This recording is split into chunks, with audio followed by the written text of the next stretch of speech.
I told a story to somebody today, which I'll tell you, because it's because people think that we actors have this fantastic glamorous life. Well, I have to say, it's not. It is good being flown around the world and earning money. But that's not a big part of our life. But when I first started at Not Who, we got flown around the world, and we got put in stretch limos and things as we were going to the States. And Deborah Watley went on her first appearance to the States with me, and I'd been about 9 or 10 times, and I said, Deborah, be cool. A stretch limo is going to meet you. We'll have champagne as we drive into Kansas City, as it happens. And just stay cool, right? She arrived at Heathrow Airport in a fur coat, high heels, and everything. She looked $1 million. She looked really beautiful. And so we got on the plane and had a nice time and got off, and there it was. The powder blue stretch limo was there. Really, it was like a dream. Got in the back of it, Kansas City, and poured some champagne. And I should say we'd been going 10 minutes on the freeway before we ran out of petrol. This is not a joke, this is a real life story. It gets really tragic, this story, right? And so the driver, who was called Frank, had no money. So I had changed like some money, I had about $100 in my back pocket. So he gave me one of those little red petrol cans. Right? Well, I've missed a bit of the story. By this time it was slightly snowing. And I had to get out with Frank whilst Deborah drove the stretch limo. We had to push it off the freeway. So we push it off the freeway. I then walk for a mile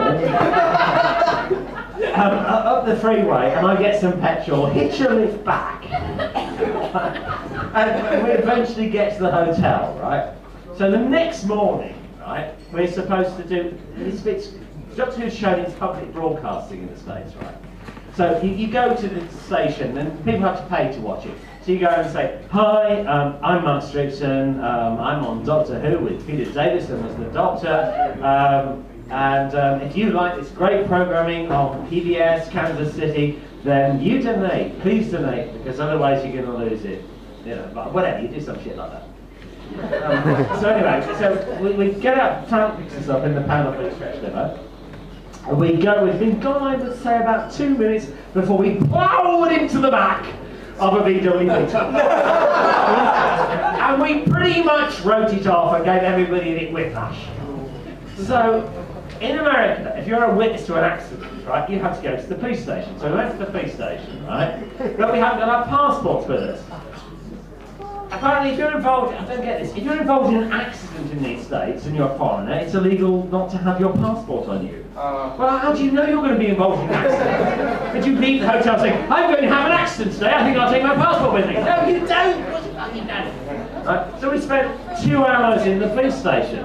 We got back, the last thing we wanted to see was Frank ever again in our life, right? And we didn't see Frank for 2 days, but when we went to the airport at the end of it, we came out of the hotel and there was the powder blue stretch limo. I should say Frank wasn't a Doctor Who fan, he was a paid person.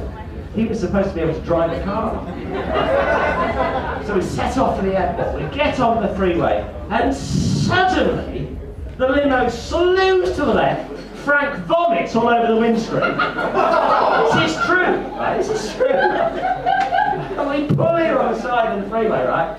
And you know, like you've got like a London taxi. I sort of like pull this glass bit like that, right? And Frank, we watch as Frank mops the vomit off the windscreen and sort of like squeezes tissues out. And then we set off, right? And Frank's like sort of waving through the glass, and so I open the glass and the smell of vomit. And Frank said, I'm really sorry about that, guys, but I got a bit of an upset stomach in the morning. And so I say, as politely as I can, Frank, just fucking drive us to the airport. The hell ride has to stop at some point. So there's silence for about 2 minutes, and then Frank comes out with the unforgettable line. Did you guys try any of our drive-in barbecues whilst you were in Kansas City? And at that point, Jeremy goes, "Fuck's sake, shut up!" Ladies and gentlemen, Mr. Charlie Ross will warm us up for the rest of the evening.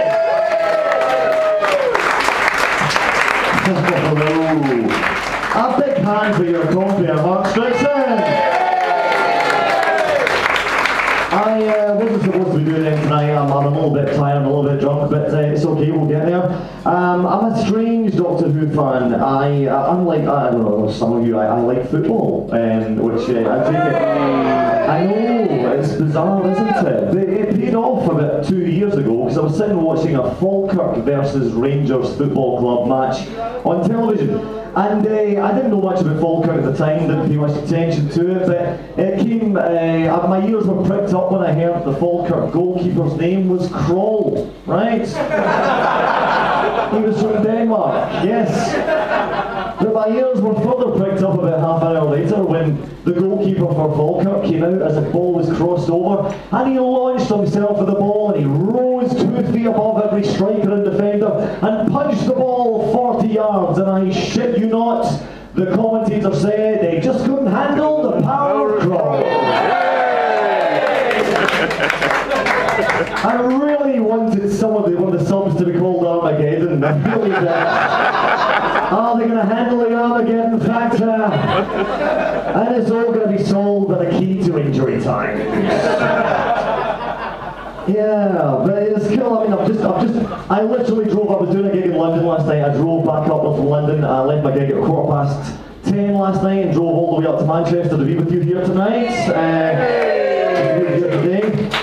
It's good to be here. And a funny thing, because it's funny, I was down in Manchester, in London. One of the weird things in London is being on the tube. It's always a traumatic experience being on London's Underground. Has anyone been in London's Underground? Yes, it's always traumatic. And this weekend was bizarre because I had a really bizarre experience because being Scottish, and I jumped onto a tube, onto a train. And when I got on the train, no sooner had I set foot on this crowded Piccadilly line than I felt a frog in my throat appear. And I felt this insatiable desire to cough. Now, if you're Scottish this week, and you want to cough in an enclosed area, it's not a particularly good idea, right? So, I'm trying to hold this cough in, and at this point, and I couldn't hold it in anymore, and I released a coughing fit that would frighten the French, and I may as well have been wearing a Scotland World Cup top and a fucking sombrero for crying out loud. And at this point, I was saved, and I shit you not, I was saved by a guy. There's always these guys, these wankers that think they can pass through solid objects, okay? As the doors close in the underground. This guy ran in, and he jumped off, just made it as the doors were about to close. And as he stood there, he smiled at everyone. Yes, I made it. But with a stunning lack of self-spatial awareness, forgot he had a rucksack on behind him. And the doors closed behind him. As the doors closed, he went like this.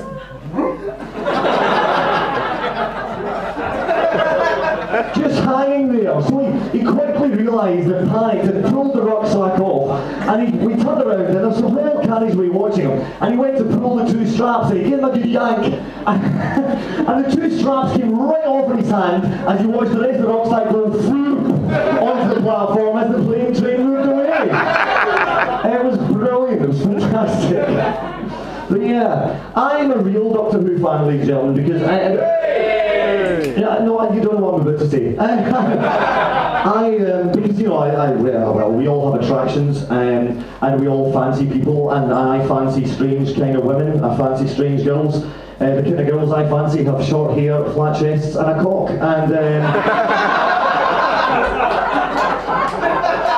and therefore I'm a proper Doctor Who fan. What is all this nonsense I hear of comedians coming up here claiming to be Doctor Who fans and saying they fancy women? I shan't be having that. Yes, yeah, I do, and it was strange because when I was a kid, I used to be a PE teacher, which some of you know, and I used to be a PE teacher because my big decision in life was whether to go to PE college or go to drama college. And when I was 15, 16, when you're brought up in the centre of Glasgow and you realise this is happening to you, I decided I would go to PE college because I thought I'd go to drama college and we'll think of a big poof.